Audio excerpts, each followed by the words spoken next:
मैं लक्ष्मी शर्मा। यह पाणिनि शिक्षण संस्थान की ACF की मैथ्स की ऑनलाइन क्लासेस हैं।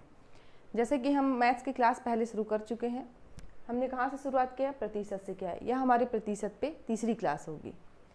कल के क्लास में हम कुछ प्रश्न दिए थे, सबसे पहले उसको देख लेते हैं। हमारा पहला प्रश्न था कि किसी भिन्न के अंश में 10% की वृद्धि तथा इसके हर में 12% की कमी कर देने पर भिन्न में क्या करते हैं? अंश में 10% की वृद्धि किए हैं। तो सबसे पहले मानते हैं कि भिन्न कितना है? x/y है। अंश में क्या किए हैं? 10% की वृद्धि, ये हो जाएगा 110। इसको हम पहले हल करके देख लें क्या होता है। ये 110/100 होता है और इसमें भी 12% की कमी के क्या हो जाएगा? ये 88/100 होगा। तो 100 और 100 क्या हो जाता है? कैंसिल हो जाता है। इसे हम डायरेक्ट क्या लिखते हैं इसमें? 88। कितना हो जाएगा? ये 15/64 हो जाता है। तो हमको ज्ञात क्या करना है? मूल भिन्न ज्ञात करना है। हमारा मूल भिन्न क्या था? x/y था। इसको हल कर सकते हैं।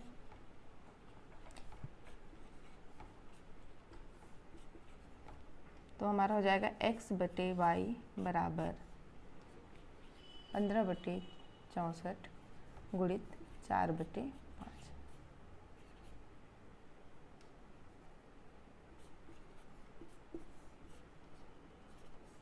कितना हो गया? 3/16।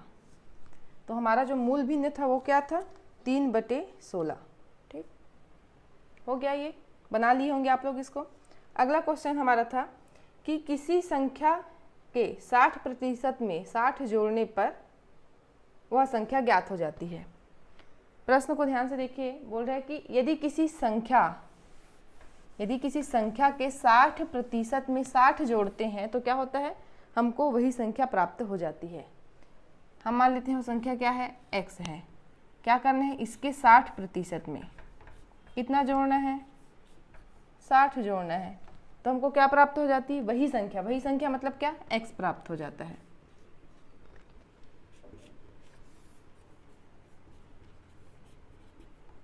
ये हो जाएगा 3x/5 धन 60 बराबर x। हल कर लेंगे इसको।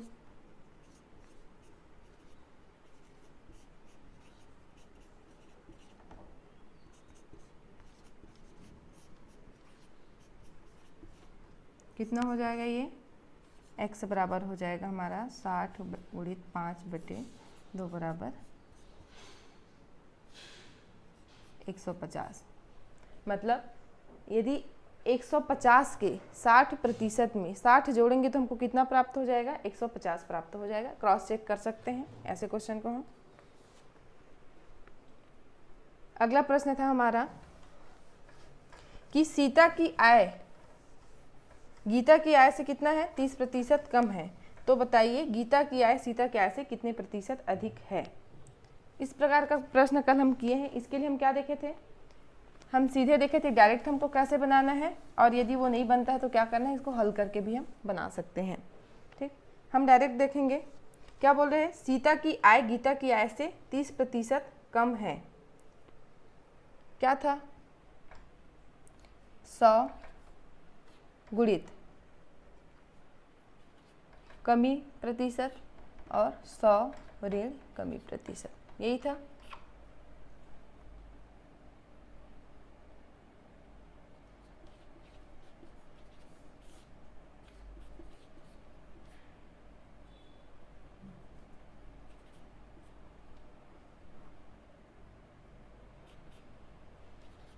तीस बटे 70। ठीक, कितना हो जाएगा? ये 300/7। ठीक, इसको सही बटा में तोड़ लेंगे। इसको सही बटा में तोड़ेंगे कितना हो जाएगा? ये 42 सही 6/7%। कितना प्रतिशत कम है? 42 सही 6/7%। ठीक, बन जाएगा ये। इसी प्रकार से अगला क्वेश्चन भी कर लिए होंगे। ए की आय बी की आय से 30% अधिक हो तो बी की आय ए की आय से कितने प्रतिशत कम होगा? ये कौन सा था? ये ये सीता की आय वाला क्वेश्चन था, जिसमें पूछा गया था कि गीता की आय सीता की आय से कितने प्रतिशत अधिक है। तो गीता की आय सीता के आय से 42.6/7% अधिक होगा। इसी प्रकार से आप अगला क्वेश्चन करेंगे। अब हम लास्ट वाला क्वेश्चन देखते हैं, जिसमें बोला गया है कि किसी संख्या के 60% में, किसी संख्या जो बोला है करते हैं, किसी संख्या के 60% में कितना जोड़ने पर 30 जोड़ने पर कितना हो जाता है, वह 180 हो जाता है। तो हमको क्या करनी है, संख्या ज्ञात करनी है। समीकरण हल कर लेंगे।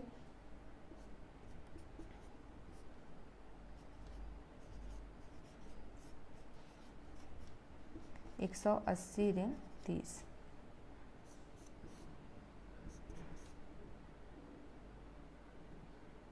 तो x बराबर कितना हो जाएगा, 150/3,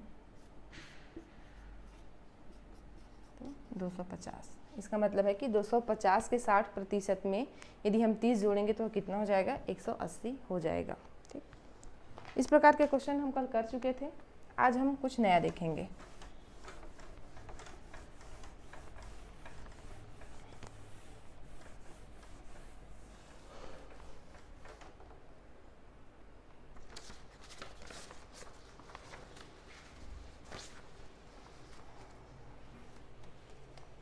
नेक्स्ट टाइप से हम क्वेश्चन देखेंगे, जिसमें आपको 3 राशि दी रहेगी, पहली, दूसरी और तीसरी। हमको क्या दिया रहेगा, 3 राशि, और इस तीसरी राशि से इन दोनों का संबंध दिया रहेगा। इस तीसरी राशि से क्या करेगा, इन दोनों का संबंध दिया रहेगा। वो संबंध कैसा होगा, प्रतिशत के रूप में होगा। कैसे, यदि पहली राशि को बता दिया कि तीसरे का कितना प्रतिशत है, या तीसरे से कितने प्रतिशत अधिक है, या तीसरे से कितना प्रतिशत कम है।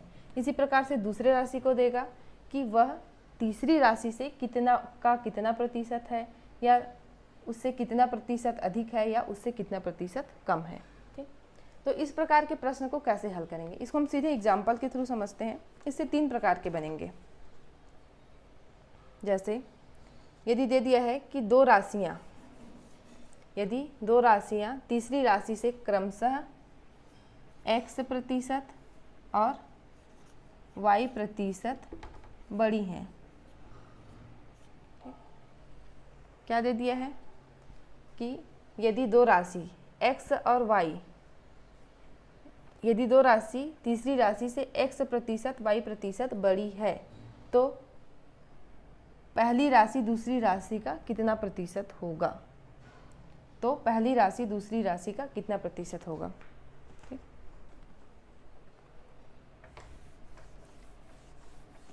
नोट कर लीजिएगा। यदि दो राशियां तीसरी राशि से क्रमशः x% एवं y% बड़ी हो, तो पहली राशि दूसरी राशि की कितनी प्रतिशत होगी। कैसे हल करेंगे, देखिए, हम तीसरी राशि मान के चलते हैं, कितना है, 100 है, प्रतिशत है 100 मान के बनाना है। तीसरी राशि हमारी क्या है, 100 है।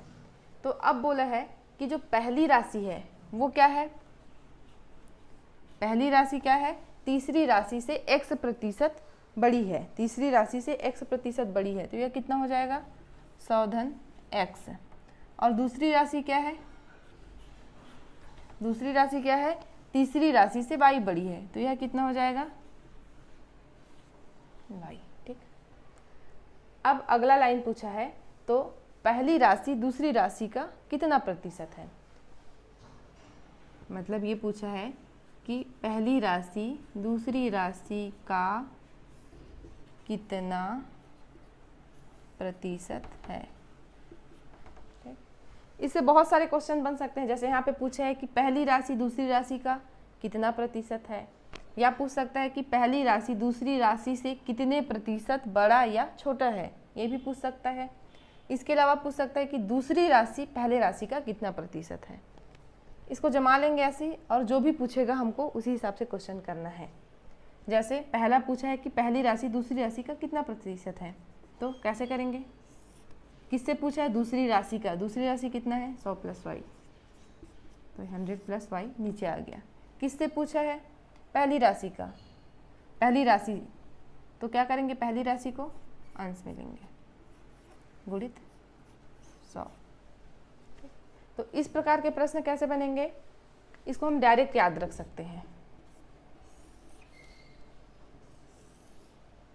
ये हमारा क्या है? हम इसको सीधे याद कर सकते हैं कि यदि दो राशियाँ तीसरी राशि से क्रमशः x% और y% बड़ी हो तो पहली राशि दूसरी राशि का कितने प्रतिशत है?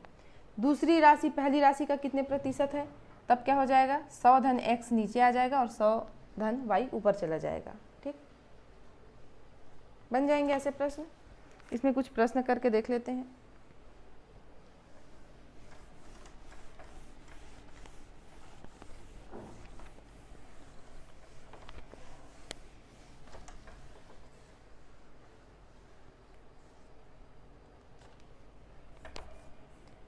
दो संख्याएं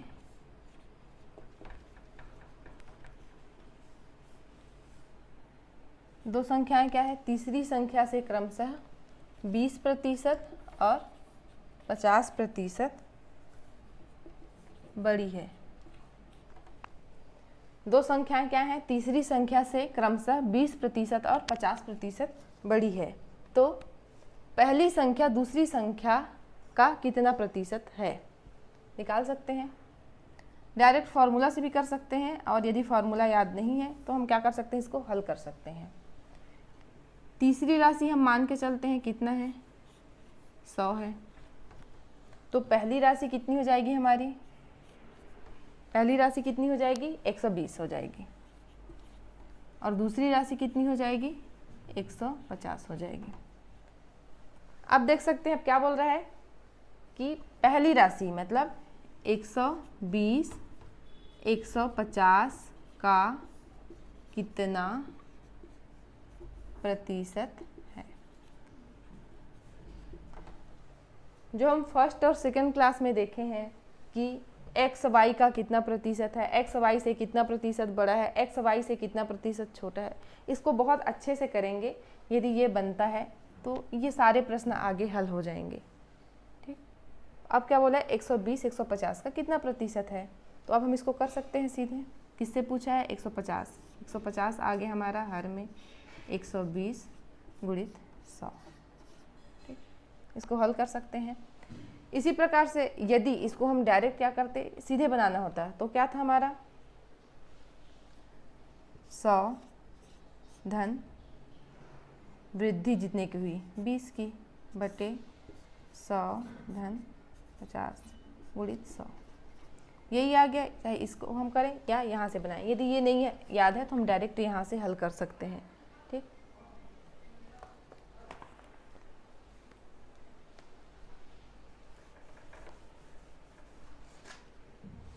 हल कर लेते हैं इसको।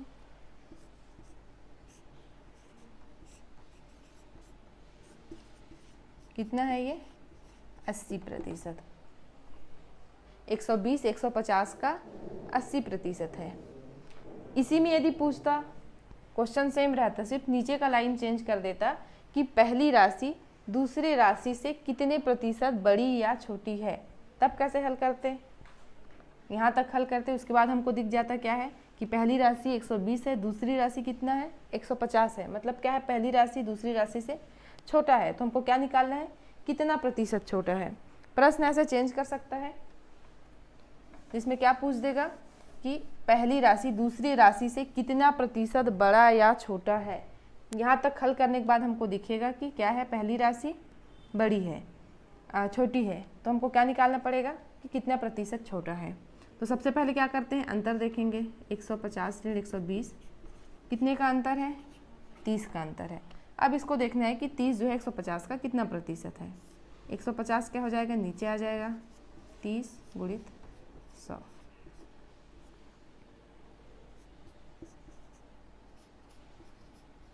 क्या आ गया? 20% छोटा है। ठीक, पहली राशि दूसरे राशि से 20% छोटा है।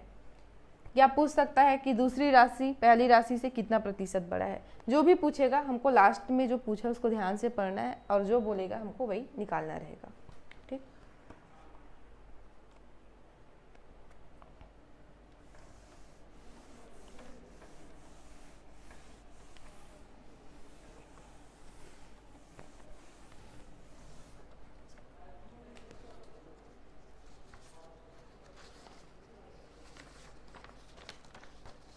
वृद्धि के लिए था, ऐसे ही हमको कमी में भी दे सकता है, जिसमें क्या देगा कि तीसरी राशि से दो राशियां क्या है,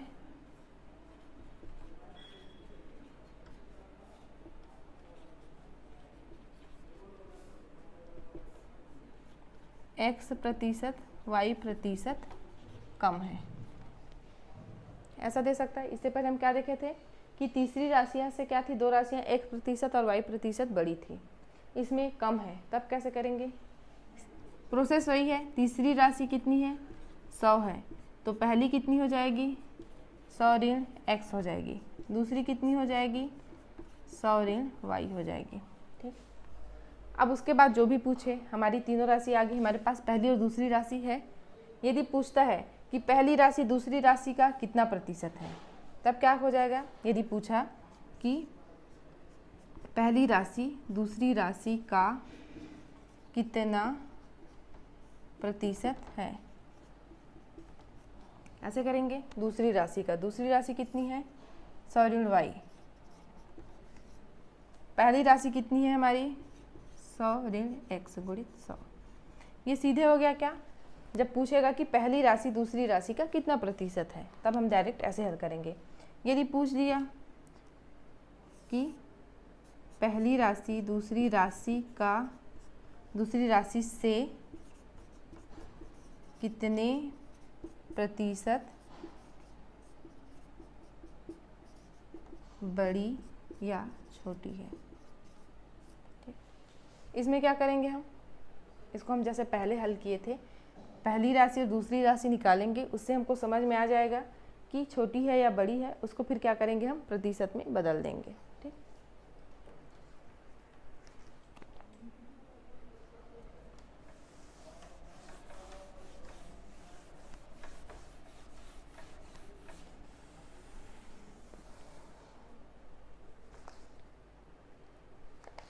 प्रश्न देखते हैं। यदि दो संख्याएं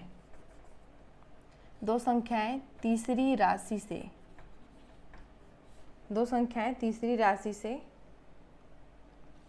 35% तथा 25% छोटी है। दो राशियां क्या है, तीसरी राशि से 35% तथा 25% छोटी है, तो पहली राशि दूसरी राशि का कितना प्रतिशत होगा, पहली राशि दूसरी राशि का कितना प्रतिशत होगा। डायरेक्ट फॉर्मूला में करेंगे तो क्या हो जाएगा, ये हो जाएगा 100 ऋण 25, पहली राशि दूसरी राशि से, और ये 100 ऋण 35 गुणित 100, यही होगा।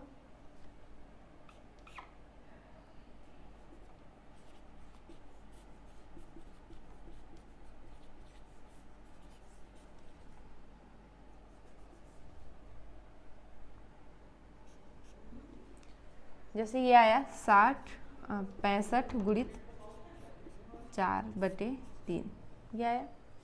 इसको हम क्या करेंगे, या तो अलग से गुणा करेंगे कि 5 चौके 20, 20 का शून्य बचा कितना 2, 6 चौक 24 और 2 26, 260/3। यदि आप इसको जल्दी हल करना चाहते हैं तो क्या कर सकते हैं, इसको दो भाग में बांट दिए, कितना हो जाएगा 60 धन 50, तो 60 गुणित 4 हम बहुत जल्दी से कर सकते हैं, 6 चौक 24 240 और 5 चौके 20 20, तो कितना हो गया 240 और 20 260। हम क्या कर सकते हैं, मौखिक भी इसको हल कर सकते हैं, ये अभ्यास से आएगा। यदि हम बार बार इसको अभ्यास करते हैं तो क्या होगा, ये बहुत जल्दी हमसे भी कैलकुलेशन होने लगेगा, इससे क्या है कि टाइम बचेगा इससे। ठीक, इसको कर लेते हैं।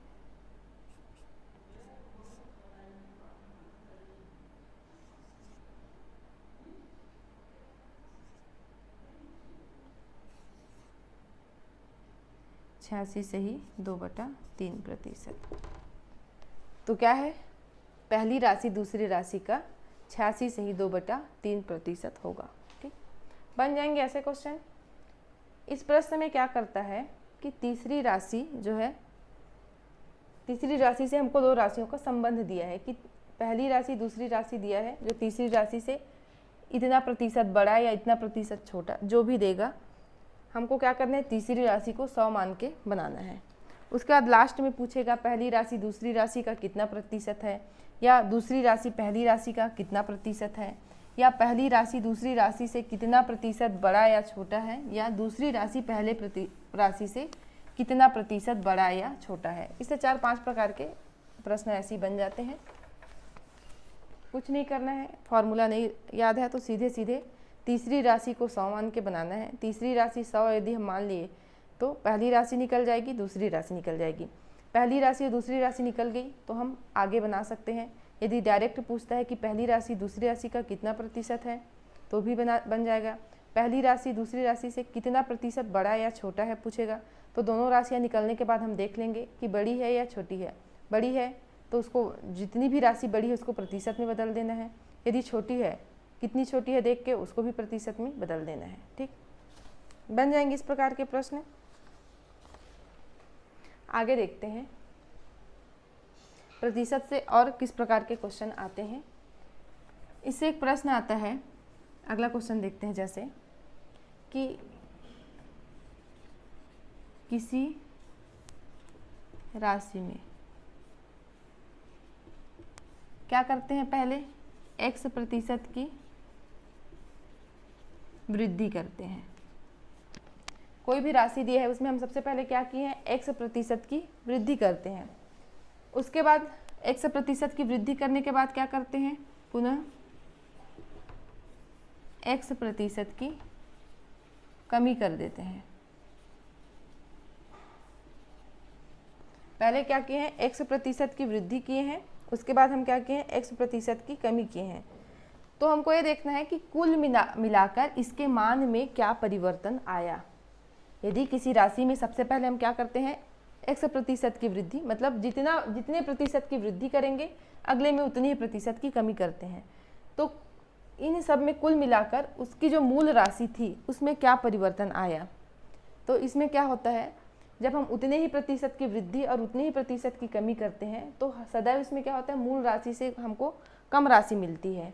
तो जो कितने प्रतिशत की कमी होती है, तो ये जो कमी होती है वो होती है x²/100, इतने प्रतिशत की कमी होती है। मतलब जब भी हम क्या करेंगे, किसी राशि में x% की वृद्धि करेंगे और उसके बाद x% की कमी करेंगे तो हमको सदैव क्या होता है, मूल राशि से x²/100% जो है कम प्राप्त होता है। एग्जाम्पल से देखते हैं, इसको याद रखेंगे, x²/100। ठीक,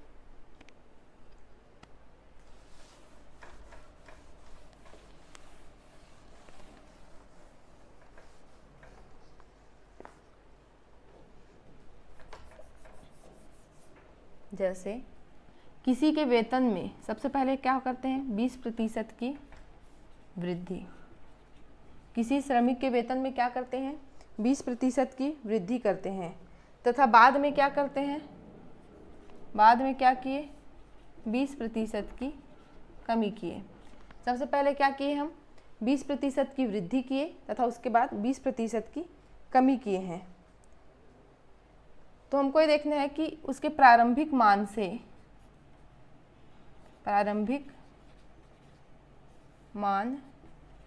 से कितने प्रतिशत की कमी या वृद्धि हुई। तो सबसे पहले तो याद रखना है कि जब उतने ही प्रतिशत की वृद्धि और उतनी ही प्रतिशत की कमी की जाती है तो सदैव क्या होता है, प्रारंभिक मान से उसमें कमी आती है। कितनी कमी आती है, x²/100, x की जगह में क्या है यहाँ पे 20 का वर्ग बटे 100% की कमी आएगी। ठीक,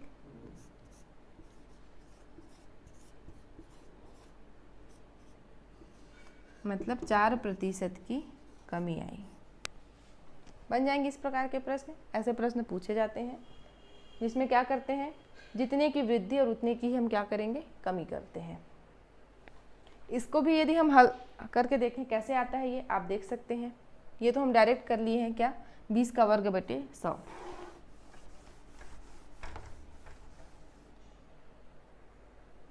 मान के चलते हैं प्रारंभ में कितना था, प्रारंभ में 100 रुपये था आय। ठीक, सबसे पहले क्या किए हम, 20% की वृद्धि किए। 20% की वृद्धि किए तो कितना आ गया, 120 रुपये आ गया। उसके बाद क्या किए हम, 20% की कमी किए हैं। जब भी ऐसा बोले प्रतिशत की कमी किए हैं, मतलब क्या है, 20% कम कर दिए हैं, मतलब शेष कितना रह गया उसके पास। सबसे पहले कितना उसकी मजदूरी थी, 100 रुपये। 20% की वृद्धि किए, 120 रुपये। इसमें क्या किए, फिर 20% की कमी किए हैं। तो 20% की कमी के जैसे 100 रुपये यदि किसी की आय कितनी है, 150 रुपये है, तो हम क्या बोलते हैं, 30 रुपये कम कर दिए। तो 30 रुपये कम किए तो उसके पास कितना बचा है, 120 बचा। ठीक, तो किसके लिए, हम 120 के लिए। वैसे ही क्या करेंगे, यहाँ पे 120 रुपये उसकी आय है, कितने प्रतिशत की कमी किए, 20%, मतलब उसके पास शेष कितना बच रहा है, मतलब उसको जो मजदूरी मिल रही है वो कितनी मिल रही है, 80% मिल रही है। तो इसका हम सीधे क्या करेंगे, 120 का 80% निकाल लेंगे।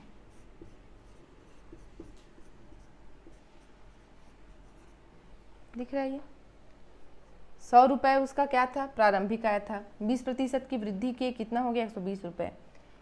फिर क्या किए, 20% की कमी किए हैं, तो कितना हो गया वो उसके पास अब 96 रुपये। अब दिख रहा है कि पहले 100 रुपये था, अब कितना है, 96 रुपये है, मतलब उसको कितने प्रतिशत क्या, हाँ, कमी हुई, 4% की उसको कमी हुई। ठीक, यहाँ पे भी नहीं समझ में आया तो यहाँ से भी देख सकते हैं, कितने प्रतिशत की कमी हुई। कमी में सबसे पहले क्या करते हैं, अंतर देखते हैं। तो 100 ऋण 96, कितना कमी हुआ, 4 कमी हुआ। इसको प्रतिशत में बदलेंगे, किससे पूछा है, 100 रुपये से।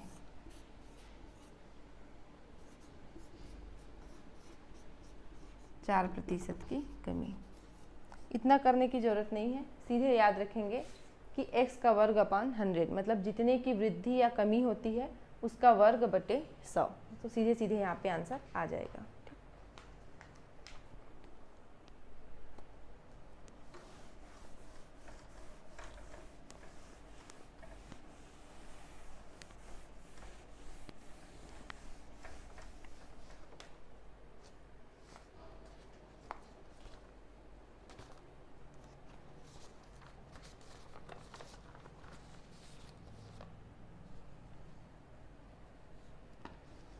अब देखते हैं, ये तो क्या था कि x% की वृद्धि हो रही है और x% की कमी हो रही है। अब यदि ऐसे प्रश्न आते हैं कि कोई राशि है जिसमें पहले कुछ प्रतिशत की कमी या वृद्धि होती है। सबसे पहले आपको कुछ मूल राशि दी हुई है,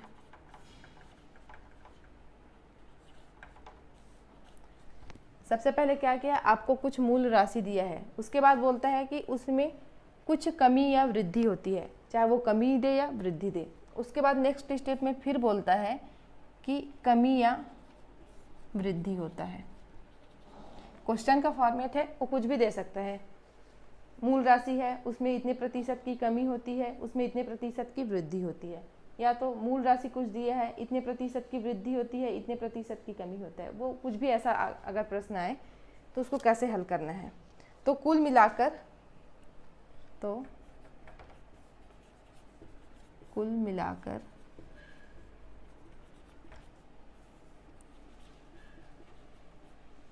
कितने प्रतिशत की कमी या वृद्धि होगी। जैसे हमको देगा कि कोई मूल राशि है, उसमें इतने प्रतिशत की वृद्धि या तो कमी की जाती है, फिर इतने प्रतिशत की वृद्धि या कमी की जाती है, तो कुल मिलाकर हमको कितने प्रतिशत की कमी या वृद्धि होती है।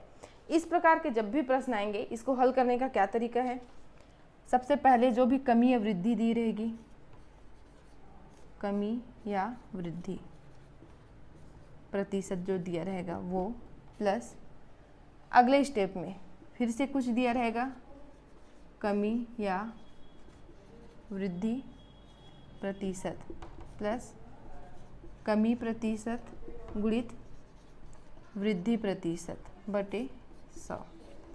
ठीक,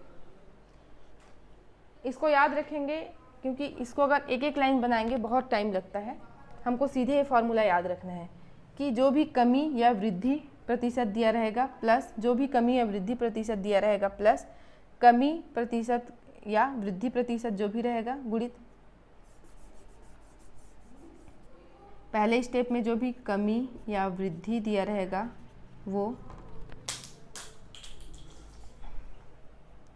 गुणित अगले में जो भी कमी या वृद्धि दिया रहेगा वो।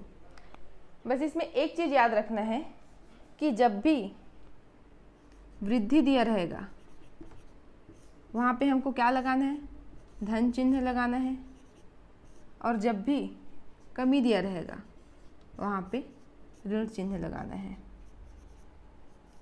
ठीक, जब भी वृद्धि रहेगा धन चिन्ह लगाना है, जब भी कमी रहेगा ऋण चिन्ह लगाना है। यदि इसको हल करने के बाद हमारा जो मान है वो धनात्मक आता है तो क्या होगा, कुल मिलाकर हमको इतने प्रतिशत की वृद्धि हुई है।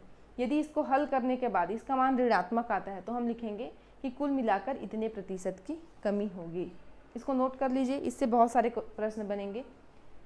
इसी से आपके वाले प्रश्न भी बनते हैं कि यदि किसी आयत की लंबाई में इतने प्रतिशत की कमी या वृद्धि की जाती है तथा चौड़ाई में इतने प्रतिशत की कमी या वृद्धि की जाती है तो उसके क्षेत्रफल में कितने प्रतिशत की कमी या वृद्धि होती है, वो भी क्या होते हैं, इसी फॉर्मूले से बनते हैं। ठीक, नोट कर लीजिए इसको।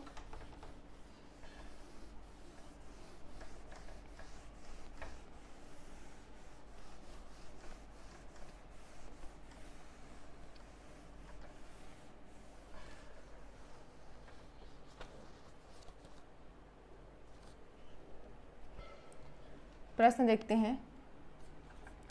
किसी श्रमिक के वेतन में 10% की वृद्धि, किसी श्रमिक के वेतन में 10% की वृद्धि, फिर क्या करते हैं, फिर 5% की कमी कर देते हैं। प्रारंभ में क्या करते हैं, 10% की वृद्धि करते हैं, फिर 5% की कमी कर देते हैं। तो हमको निकालना है वेतन में कितने प्रतिशत का फर्क आया।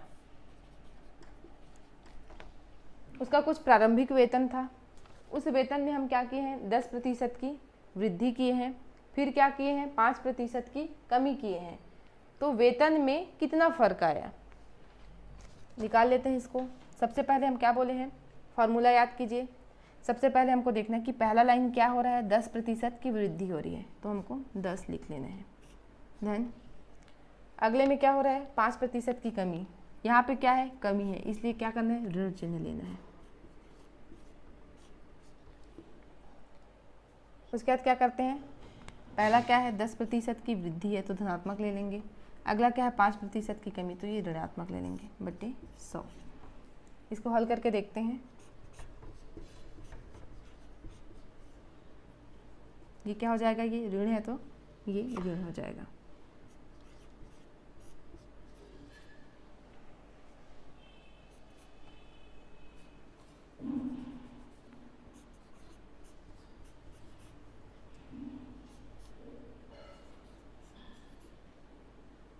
नौ बटे 2%, या इसको हम लिख सकते हैं 4.5%।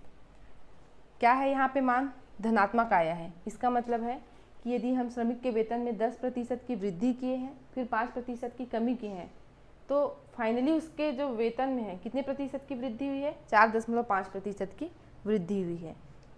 इसको हम अलग करके देख,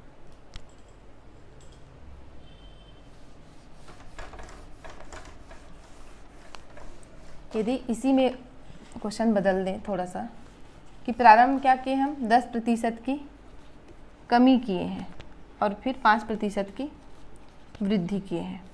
ठीक, तब क्या होगा? सबसे पहले हम क्या किए हैं? 10% की कमी किए हैं, तो पहला हमारा क्या हो जाएगा? कमी है तो ऋण 10 धन, अगला क्या है? वृद्धि है तो 5 धन ऋण 10 गुणित 5/100। इसको हल करते हैं।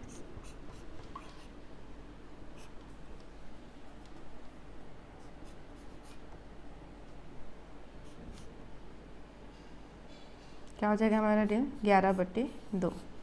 यहाँ पे देखिए क्या आ रहा है हमारा उत्तर? ऋणात्मक आ रहा है। ऋणात्मक आ रहा है मतलब यदि हम उसके वेतन में 10% की कमी कर दें फिर 5% की वृद्धि कर दें तो फाइनली जो होगा वो क्या होगा हमारे पास? 11/2% की उसके प्रारंभिक आय से उसमें क्या होगा? 11/2% की कमी आएगी।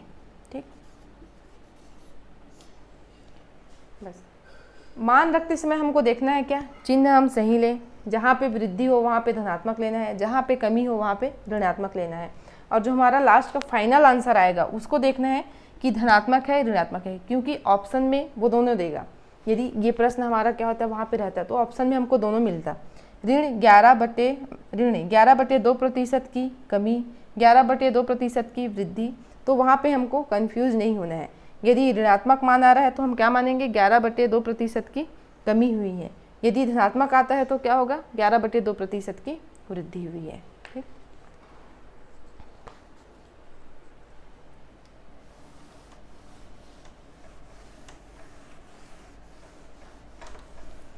यदि फार्मूला याद नहीं रहा वहाँ पे तब क्या करना है? फिर से वैसे ही बनाना है 100 मान के, कोई दिक्कत नहीं है यदि याद नहीं है तब भी। वैसे इतना अभ्यास करें कि हमको वो याद हो जाए। ऐसे ही याद नहीं होता है, बार बार हम जब उसमें प्रश्न करेंगे हल तब क्या हो जाता है? वो फार्मूला हमको याद हो जाता है। यदि गलती से हम भूल गए और वहाँ पे नहीं बन रहा है तब कैसे करना है? 100 मान के बनाना है। श्रमिक का वेतन कितना मान लिए? प्रारंभिक वेतन श्रमिक का 100 रुपये है। फिर क्या बोल रहा है? 10% की कमी किए हैं, तो कितना हो गया? 10% की कमी किए तो 90 रुपये। उसके बाद बोल रहा है 5% की वृद्धि किए हैं, तो कितना हो जाएगा? 90 का 105%, कितना होगा?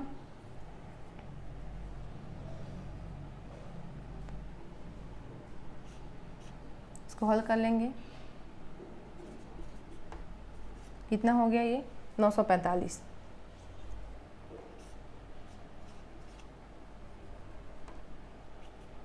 तो 94.5। अब देख रहे हैं प्रारंभिक कितना था हमारा? 100 रुपये था, अब कितना है? 94.5 है। मतलब क्या हुआ? उसके वेतन में कमी हुई। कितने की कमी हुई है?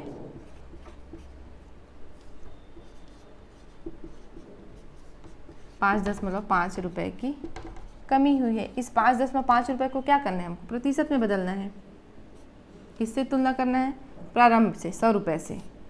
प्रारंभ कितना था? 100 था, अब कितना हो गया है? 5.5 कम हो गया है, तो कितना हो गया? 5.5% की कमी। वहाँ पे भी हल किए तो क्या आया था हमारा? 11/2% की कमी, यही आया था। इसको जब दशमलव में बदलेंगे तो कितना हो जाएगा? 5.5%। दोनों से आंसर क्या आ रहा है? उतना ही आ रहा है। यदि वहाँ पे हमको फॉर्मूला याद है तो सीधे क्या करना है? वैल्यू पुट करके निकाल देना है। यदि नहीं याद है तो हम यहाँ से निकाल सकते हैं कि प्रारंभिक वेतन 100 रुपये था, फिर 10% की कमी हुई है तो 10% की कमी किए तो कितना हो गया? 90 रुपये हो गया। फिर 5% की वृद्धि किए तो कितना आ गया? 94.5 रुपये। अब हमारे पास क्या है? पता है कि पहले 100 रुपये था, अब कितना हो गया? 94.5 हो गया है। तो दिख रहा है हमको क्या हुआ है? कमी हुई है। कितने की कमी हुई है? जब भी कितने की कमी या वृद्धि सबसे पहले क्या करते हैं? अंतर निकालते हैं। अंतर निकाले कितना आ गया? 5.5 रुपये। अब देखना है कि 5.5 रुपये कितना प्रतिशत है। किससे तुलना कर रहे हैं? 100 से करेंगे। ठीक, बन जाएंगे इस प्रकार के प्रश्न।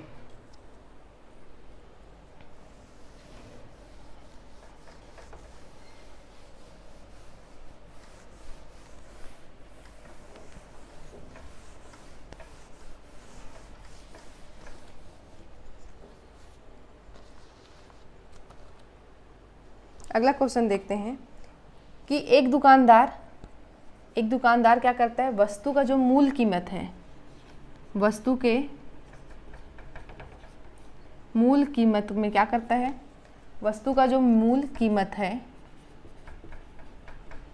उससे 20% बढ़ा कर लिखता है। सबसे पहले क्या करता है, वस्तु का जो मूल कीमत है उसमें 20% बढ़ा के लिखता है। फिर जब कोई ग्राहक उससे सामान लेने आता है तब क्या करता है, वो छूट देता है। छूट कितने का देता है, 10% का देता है। ठीक, जैसे हम लोग भी देखते हैं क्या होता है, जब सेल लगते हैं तो क्या होते हैं, उसका प्राइस बढ़ा दिया जाता है। प्राइस क्या करते हैं, बढ़ा के लिख दिए, जितना भी रहता है उसका मूल कीमत उससे बढ़ा के लिखते हैं। फिर उसके बाद हमको उसमें 30% की छूट, तो कभी 20%, तो 50%। हम भी देख के जाते हैं कि अरे 50% ऑफ चल रहा है, लेकिन वो ऑफ रहता है। लेकिन क्या करते हैं, मूल वृद्धि में सबसे पहले क्या करते हैं, मूल कीमत में बढ़ा के लिख देंगे, उसके बाद उसमें क्या करेंगे, कुछ ऑफ कर देंगे। ठीक, उससे भी क्या होता है, उनको फ़ायदा ही होता है, उनकी सामान ज़्यादा बिकती है और वैसे भी इनको फ़ायदा ही होगा। इसमें जैसे देखेंगे कि वस्तु का मूल कीमत क्या किया, सबसे पहले वो 20% बढ़ा दिया, उसके बाद क्या करता है 10% की छूट देता है। तो डायरेक्ट हो जाएगा कितना, 20, बढ़ा हुआ है तो धनात्मक रहेगा। छूट मतलब क्या किया है, कमी किया है, तो ऋणात्मक हो जाएगा।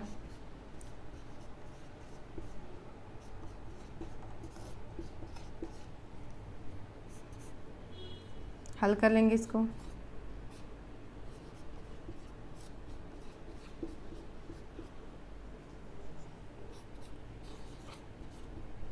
देख लीजिए, यहाँ पे भी वो क्या किया, 8% का लाभ कमा ही लिया। जबकि क्या किया, हमको देख के ऐसा लगता है कि अरे हमको तो कम में मिल रहा है। कैसे कम में मिल रहा है, 10% का छूट मिल रहा है, तो हमको क्या है, सस्ते में मिल रहा है। लेकिन होता क्या है, वहाँ पर भी वो लाभ कमा लेता है। ठीक, बन जाएंगे इस प्रकार के प्रश्न। आप इसी में अभ्यास कीजिएगा, फॉर्मूला में रख के, उससे क्या होगा, वहाँ पे हमारा प्रश्न जल्दी हल होगा। यदि ये प्रश्न जल्दी हल होगा तो हमको क्या है, दूसरे प्रश्न के लिए समय मिल जाएगा।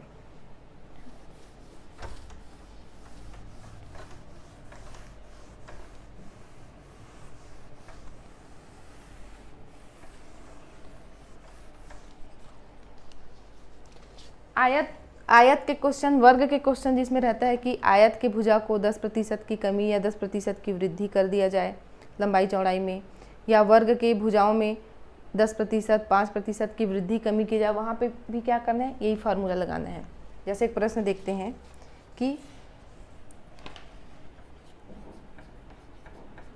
आयत है, उसके लंबाई में क्या किए हैं, लंबाई में किए हैं 5% वृद्धि किए हैं। मतलब जितना भी उसका लंबाई था उसको क्या कर दिए हम, 5% बढ़ा दिए। और क्या किए हैं, चौड़ाई भी क्या किए हैं, 4% बढ़ाए हैं। तो उसके क्षेत्रफल में क्या परिवर्तन होगा, वहाँ पे भी जब भी इस प्रकार का प्रश्न आएगा हमको क्या करना है, हमको उसी फॉर्मूले का यूज करना है जो इससे पहले किए हैं। तो क्या किए हैं, प्रारंभ में 5% की वृद्धि, फिर क्या किए हैं 4% की वृद्धि,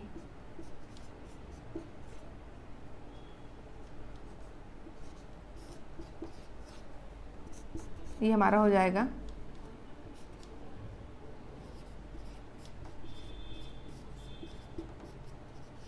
9/1/5, 46/5% की वृद्धि हुई। क्यों, धनात्मक आया है इसलिए क्या हुआ, यहाँ पर वृद्धि हुआ है। जब भी आएगा आयत से संबंधित प्रश्न या वर्ग से संबंधित प्रश्न, कितनी की वृद्धि या कमी होता है, इसी फार्मूले में हमको चिन्ह के सहित मान रखना है। इसमें सिर्फ एक गलती होती है, वो है कि हम जब यहाँ पे मान रखते हैं चिन्हों का ध्यान नहीं रखते हैं। चिन्हों का यहाँ पर विशेष ध्यान रखना है। चिन्ह यदि हम ध्यान नहीं रखेंगे तो हमारा पूरा प्रश्न ये गलत हो जाएगा। ठीक, चलिए आगे कल इसको कंटिन्यू करेंगे हम। तब तक आपको कुछ क्वेश्चन मिलेंगे, अभ्यास निरंतर करते रहिए, सारे प्रश्न बनेंगे आपके पेपर में।